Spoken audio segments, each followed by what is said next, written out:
మంత్రివర్గ విస్తరణపై ఎమ్మెల్యే మల్రెడ్డి రంగారెడ్డి కీలక వ్యాఖ్యలు చేశారు. రాష్ట్రంలో 42% జనాభా ఉన్న రంగారెడ్డి, హైదరాబాద్ జిల్లాలకు చెందిన నేతలకు మంత్రివర్గంలో అవకాశం ఇవ్వాలంటూ డిమాండ్ చేశారు. గతంలో రంగారెడ్డి, హైదరాబాద్ జిల్లాల నుంచి 6గురికి మంత్రివర్గంలో అవకాశం ఉండేదని, ఈసారి జిల్లాలో గెలిచిన ఎమ్మెల్యే తానొక్కడినేనంటూ మల్రెడ్డి రంగారెడ్డి తనకు మంత్రి పదవి ఇవ్వడానికి సామాజిక సమీకరణాలు అడ్డమైతే రాజీనామా చేసి అధిష్టానం నిలబెట్టిన నేతను గెలిపిస్తామన్నారు.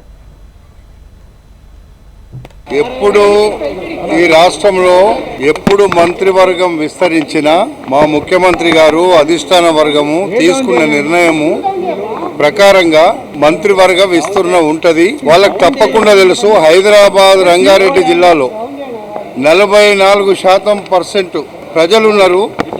ఈ రాష్ట్రంలో సగభాగం ఉన్న హైదరాబాద్, రంగారెడ్డిలో గతంలో 6 మంది ఉన్నారు.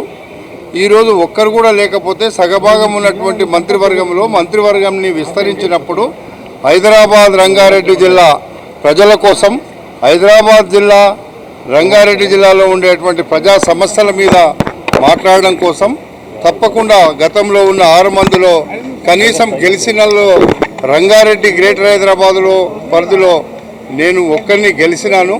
కాబట్టి తప్పకుండా నాకు మంత్రివర్గంలో ప్రాధాన్యత ఇస్తుంది మా అధిష్టాన వర్గం అని మాత్రం చెప్పిన.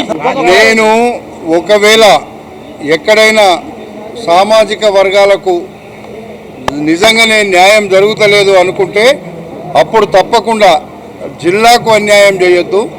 2 జిల్లాలు ఉన్నాయి. 2 జిల్లాలలో ఒక్కనే ఉన్నాను కాబట్టి ఒకవేళ అవసరమైతే సామాజిక సమీకరణలు కుదరకపోతే నేనే మీరు ఎవరిని గెలిపిమంటే, అధిష్టాన వర్గం ఎవరిని గెలిపిమంటే వాళ్ళని గెలిపిస్తా అని చెప్పిన.